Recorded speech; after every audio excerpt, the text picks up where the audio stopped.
Excuse me, sir. Would you like another hot take? Yeah, definitely. Keep them coming.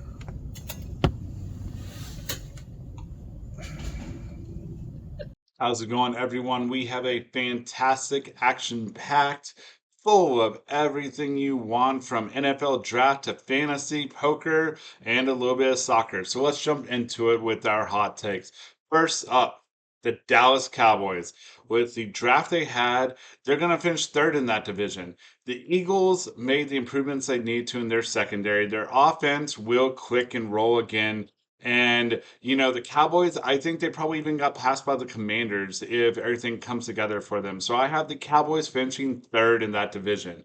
Next hot take, Milwaukee Bucks. Man, you're my team, but your championship window is closed. When you guys traded everything to get Dame time, I don't think you understand that the defense was held together by Holiday and by Lopez, but Lopez is at the end of his career. So Holiday was key, especially out there on the perimeter. And with everyone now on the wrong side of 30, I think that the Bucks just unfortunately their window is closed, and they're just going to be looking at a lot of first and second round exits, and it just kind of sucks. So maybe in a couple of years they might be able to trade a couple of pieces once they have picks again. But unfortunately, the way the team is set up, I don't see the Bucks making it even to the conference finals.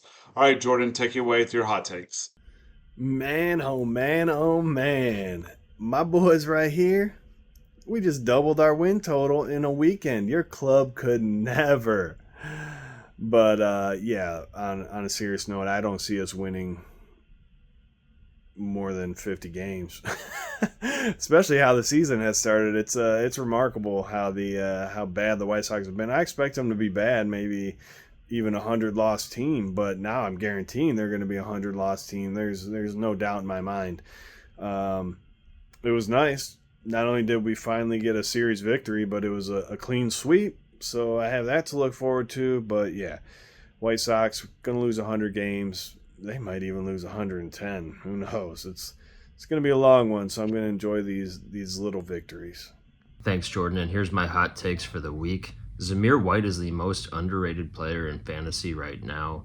On Sleeper, he's currently going off as the running back 36 in Dynasty, which to me gives you insane value if you pick him. As of now, he looks like he's going to be the workhorse back in Las Vegas. And he played very good ball at the end of the year last year, and there's no reason to think that he won't do that again.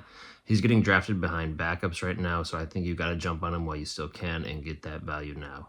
My second hot take, the Michael Penix draft pick makes a lot of sense. Kirk Cousins is a great QB, but in this era of rookie wage scales where you can get a quarterback on a rookie contract and they can be a huge asset for you, it makes a lot of sense to draft that guy and keep them behind an elite player for 2 or 3 seasons and let them develop and then take the reins when that player moves on. Kirk Cousins' contract only keeps him locked in Atlanta for 2 seasons, and then they can get out after that.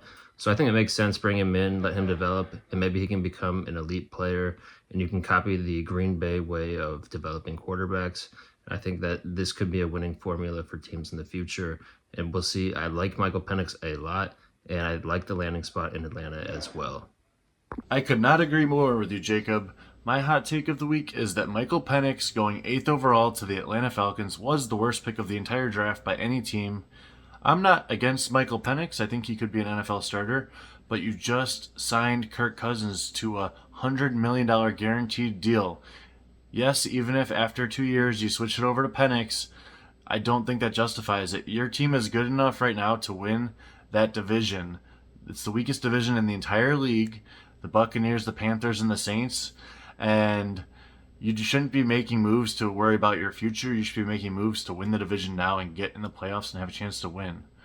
On top of that, Michael Penix has had multiple ACL injuries, amongst others, and from what I've heard from people, he's considered a statue in the pocket. So I don't know where all this running talk is coming from, because I'm under the impression that he's not going to be doing any running. I think it was a terrible pick, and I wouldn't expect anything less, because at the end of the day, a lot of these organizations are terrible. They make bad decisions, and that's why they're finishing last every year and drafting near the top every year. Michael Penix was the worst pick of the entire draft. The 49ers were definitely drafted for the future in this year's NFL draft because let's face it, their roster is pretty much set up to win the Super Bowl now. In the first round, they took wide receiver Ricky Pearsall, and also in the fourth round, they took another wide receiver in Jacob Cowing because Brandon Ayuk and Juwan Jennings are on the last season of their rookie contract, and there's going to be some decisions that have to be made. The second and third round, they plugged some holes when they picked Renardo Green, a cornerback, and left guard tackle Dominic Puny, also adding a guard, Jarrett Kingston, in the sixth as they look for future protection for Brock Purdy. The fourth round, as we already said, they took a wide receiver. They also had two other picks. Safety Malik Mustafa, who has a chance to start on special teams and vie for a defensive starting job down the line. And they took Isaac Guerrero, running back out of Louisville, as Mitchell and Mason will be free agents after the season. Guerrero seems to factor as a CMC backup going forward in 2025. I give the 49ers a B, strictly drafting for the future. Jordan, definitely think you overrated your 49ers, giving them a B, but let's get into my draft recap. The Packers, they addressed the O-line and the secondary, which are their two biggest weaknesses. I wasn't the biggest fan of the players that they drafted, but they got good value. They're able to trade back, and they definitely had a very solid draft, so I gave them a B. Cowboys. Man, where to start with you guys? Running back. Everyone knew you're supposed to draft a running back. You did address the O-line. I think people are forgetting the Cowboys need help on the O-line. It did need to be rebuilt. It's been changing, turning over ever since Frederick, Connor, so you guys did address Biotish leaving, Tyron Smith. So you did address the O-line in the first and the third, and I thought that was very smart. Everything I read, scouting reports, looked like you guys picked some good ones. You also went out there and got a pretty good and undervalued edge rusher in the second round. People forget DeMarcus Ware also came from a small school. Not saying this guy's DeMarcus Ware, but just saying I didn't hate the Cowboys drafts like a lot of people did. But you didn't get a running back. There isn't much out there unless you trade for someone. There's a few rumors out there. I know you just signed Zeke, but not having a running back is a major, major, major red flag. Also, you didn't really address your third wide receiver option after you let Gallup go. Maybe you're expecting to be Turbin, but because of that, I gave the Cowboys a C. So, Kevin, take it away with your grades for the Rams and the Bears. All right, I am going to cover my two favorite teams, the Rams and the Bears, and how I think they did in the draft this past weekend. And I'm going to start with my favorite team, the Los Angeles Rams. With their first pick, they took defensive edge Jared Verse. I loved the pick out of Florida State, I believe, and I just thought that was a good need for them. And they came back in the second round, and they traded up for Braden Fisk, a defensive tackle, also from Florida State. And fun fact, this was the first time they've taken that position since 2014 when they got Aaron Donald. And with their third pick, they took Blake Corum, running back out of Michigan. I like Blake Corum as a prospect. I think it was a great fit. I think other than the Chargers, the Rams was the number 2 team in the entire league for him to land on. I did like what I saw out of Kyron Williams last year. Everyone said he had good vision and good patience, and that's why he didn't do well until last year. He just kind of got overlooked. But I think Blake Corum will come in and compete for touches in this backfield. Overall, I'd give the Rams an A-. I don't have anything I think they should have done differently, but it didn't take my breath away, so A-. It's a pretty good grade. I'm going to move on to the Chicago Bears now. Obviously, they had the number 1 overall pick, and they were taking Caleb Williams, no surprise. So I'm not going to say they hit it out of the park, because that's what they should have done. So good job, Bears, for not blowing the first overall pick. However, with the 9th overall pick, there was a lot of speculation if Odunze fell, that they should take him. And as a Bears fan, I got excited, but as a real football fan, I didn't think that would happen. I thought he'd go to Atlanta or just some other scenario would play out. But sure enough, he did fall to 9, and the Bears did take Rome Odunze. I think it was a great pick. You're setting Caleb Williams up to be extremely successful, and there's literally zero reason why he shouldn't be. And with their third pick, the Bears did take, I believe it was a tackle, Kieran, not going to pronounce his last name, but they took a quarterback, a wide receiver, and a tackle, so they're upgrading their offense and their offensive line, and I'm excited as a Bears fan to see how this offense pans out. They've never, in the history of the Chicago Bears, had a trio of receivers like DJ Moore, Keenan Allen, and hopefully Rome Odunze pans out. but this is a very exciting time to be a Bears fan from an offensive standpoint. And they should compete in the division and maybe even catch a wild card spot this year. Go Bears. I would give them an A+ on this, because usually the Bears find a way to make stupid picks that don't make sense, but all of their picks made sense, and I think they really helped their team out. So go Bears.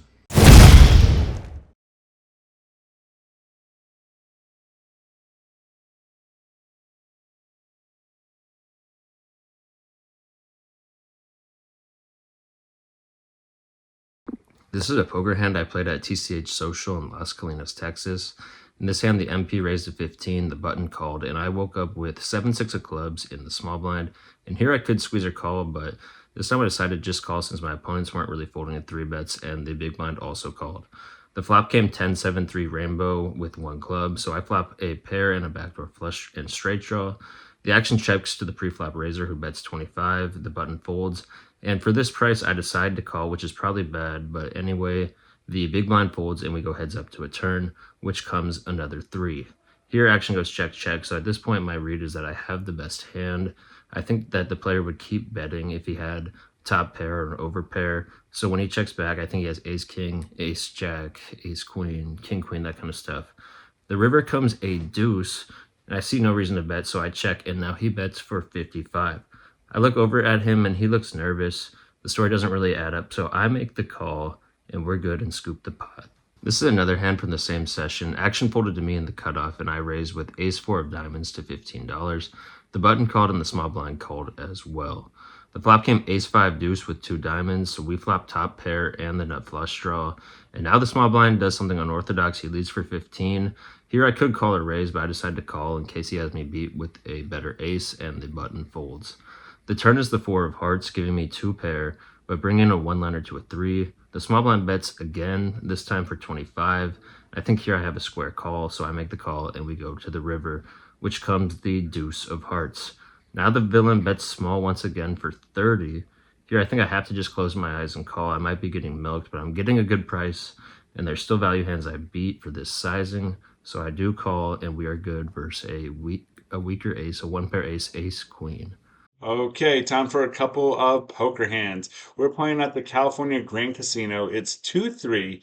It limps to me in the cutoff, and I look down at Queen 9 offsuit, and I limp. So we go 7 ways to the flop. Anything's possible, 7 ways. The flop comes the Queen of Diamonds, the Queen of Spades, and the 8 of Diamonds. We love it.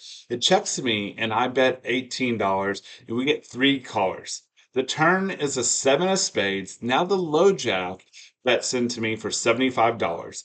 I decide to go all in because he has less than 200 behind, and he thinks about it and he thinks about it, and he folds and he flashes Queen 6 of hearts. I hate it that I put him all in, but with their another straight and flush draw, I just want to make sure to charge maximum. What would you guys done in that situation to get max value from him? We're still playing 2-3 at the California Grand Casino. It limps me in the hijack, and I look down at 5-4 spades, and I raise to $13 to build a pot. We go 4 ways to the flop. The flop is the ace of diamonds, the 3 of spades, and the 5 of diamonds.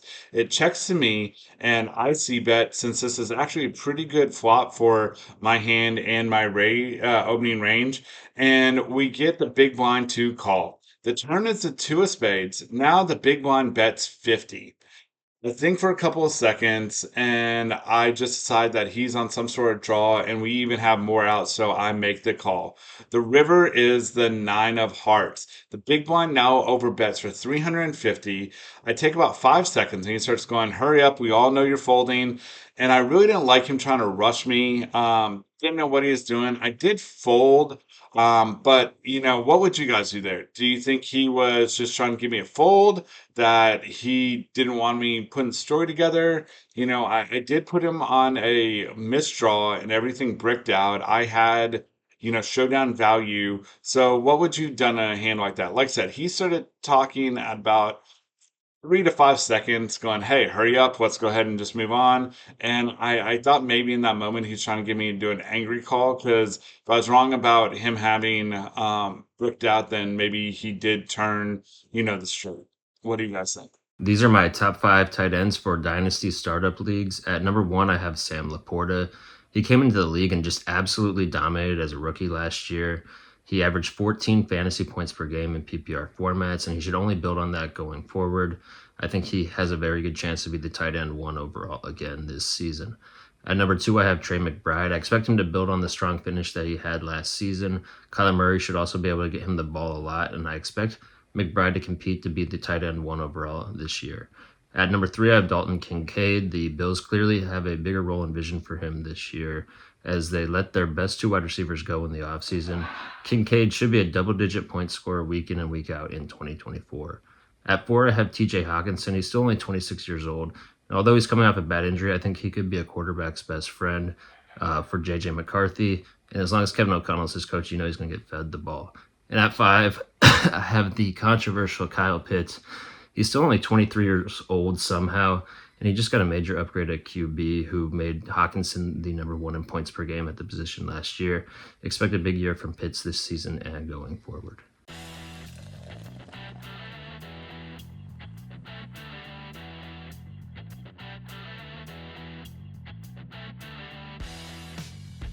Here are my top 10 wide receivers for Dynasty, and we're talking rookie receivers that were just drafted. Number 1, Marvin Harrison went to the Cardinals 4th overall. This was where he was projected to go. Teams thought maybe he'd slide to 5 overall, but this was the best landing spot for him. He immediately steps in as their number 1 receiver and should be Kyler Murray's top target. And he's got Trey McBride to help take some of the defense off of him. Trey McBride was emerging big time last year. Marvin Harrison, no-brainer, number 1 overall. At number 2, Rome Odunze. I had Neighbors ranked here previously, and from a first glance, Neighbors has more chance at opportunity immediately. But when you think about it, Odunze's paired up with Caleb Williams for at least the next 5 years, and he might be 3rd on their depth chart right now, so he might not come out of the gate swinging, but he's gonna be really good in Dynasty. And that's no shot at Neighbors. I do have him ranked number 3. I think he will be better than Odunze in year 1 and might even challenge Marvin Harrison for the rookie wide receiver of the year. But I rank Malik Neighbors number 3 for Dynasty. At wide receiver 4, I have Xavier Worthy. He jumped a few guys right now, landing on the Chiefs.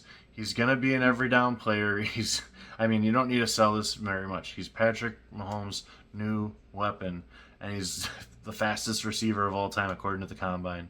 So just think Tyreek. Just remember that connection. At number 5, Ladd McConkey went to the Chargers at the beginning of the 2nd round.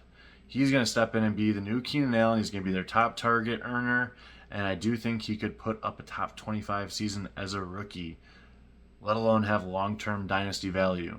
Great spot for McConkey. He gets a boost up. At number 6, I'm going with Brian Thomas, who went to the Jaguars. Now, I did have him ranked at number 4 before this process, and now that he's at 6, I don't think that's a ding to him. I think he got a good landing spot in Jacksonville. I think a couple other guys that were just behind him before got better landing spots, so now I'm bumping them ahead of him.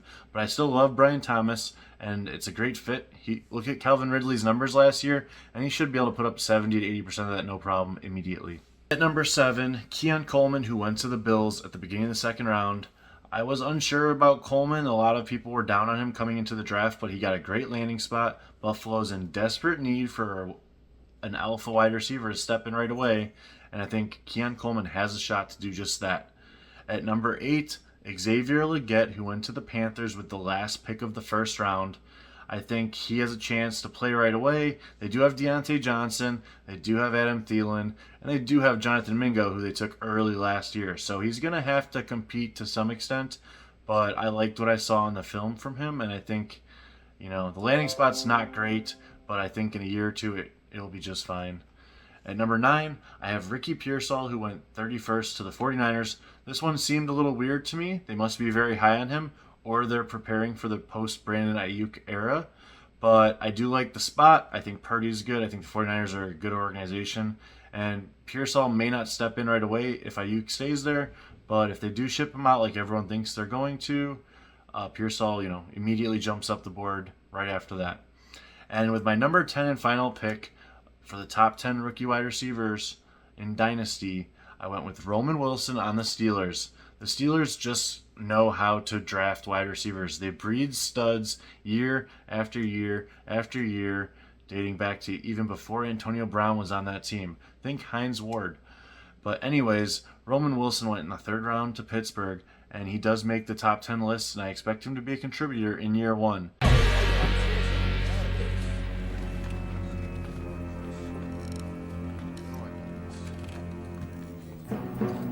Soccer hooligans.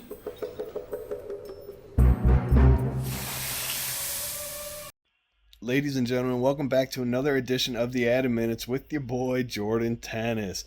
Please do not mind the mess in my garage right now. I am very close to getting this thing organized, and I'm going to have a sweet little spot right back here with a nice backdrop and everything to record to make these videos look better. So keep an eye out for that, probably in the next month or so. Anyways, this is what we got for you today. Derby County, they are back in the English Championship after securing promotion from the English League One. And you might ask, why are we bringing up these Tier 3, Tier 2 clubs? Well, I'll tell you. Derby County is one of 12 original founding members of the English Football League system way back in 1888. They've been a club for 140 years, and they have spent every season in the top 2 flights of English football except for 6, and 2 of those seasons were the last 2 seasons. How did they get there? Well, they were in the championship. They were trying to gain promotion to the Premier League, and as we all know, the Premier League's TV deals are insane, and it is an even split between the clubs. So just making it to the Premier League, you're securing a major bag. So they were spending money to get promoted because they felt they deserved to be there. They felt they owed it to their fans to be there. But in September 2021, the club announced that it would go into administration. Administration is like sanctions. It's essentially declaring bankruptcy as a club, as a business, as the owner. So they could not pay off their debts. They were receiving points deductions for breaching financial fair play rules. They couldn't pay players. They couldn't play a lot of things. And their club was going to be dissolved in 2022. It would have ceased to exist. In steps David Klaus, property developer. He buys the club. And, I mean, the rest is history. He has transfer bans for the first few transfer windows. However, he waits it out. They get a plan. He pays off the debts. Derby County, they're back. We'll see what the championship has in store for them next year. I'm not expecting much, but we will see. Just some quick hitters real quick. Leverkusen once again scores in the last minute to keep their unbeaten season alive, and PSG wins the French Ligue 1. And that is their 9th out of the last 12 seasons as champions. We'll catch you guys next week. Have a good one. Okay, it is fantasy baseball time. Quick little note, we're about a month into the season, so I would recommend now, if you have people that are in the mid rounds they drafted, let's say the 7th round or later, start looking at dropping them if they are not performing and look at their stats if they're still slumping for the last week or 2. You got to start turning that roster. You can't hang on to someone just because you drafted them. Now, a couple of players to look at on the waiver wire. First, Anthony Rizzo, New York Yankees first baseman's coming on super strong. It's available in 47% of leagues. The last 2 weeks, he's been player number 37. So again, just coming on strong. 9 runs over that time, 4 home runs, 8 RBIs, and a 276 batting average. So that's definitely someone that can help you in those categories. Next player I'm going to suggest for you is Willie Castro, Minnesota Twins. Why do we love this guy, even though he's only been player 103 the last 2 weeks?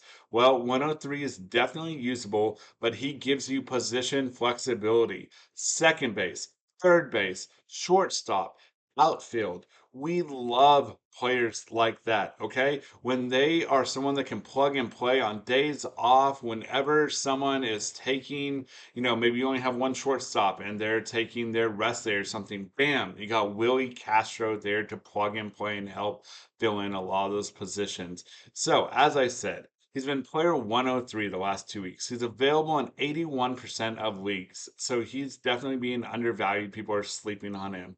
He's given you 5 runs, 1 home run, 8 RBIs, 1 stolen base, and a 3.62 average. So he'll help you in the average. He'll help you in the runs and some RBIs. Helps you a little bit of everything. So those 2 players to check out. All right. Thank you so much for watching to the end. If you haven't yet, please comment, like, and subscribe. A few things. We will be in Vegas June 6th through 10th. We'll probably try to play twice. I do know the meetup game will be at Mandolin Bay.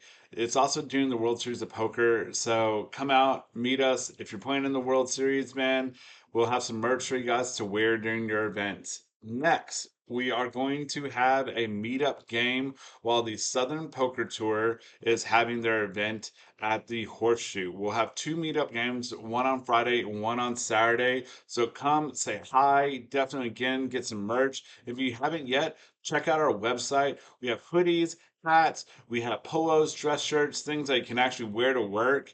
And again, we just want to thank you all for making it to the end and have a great week.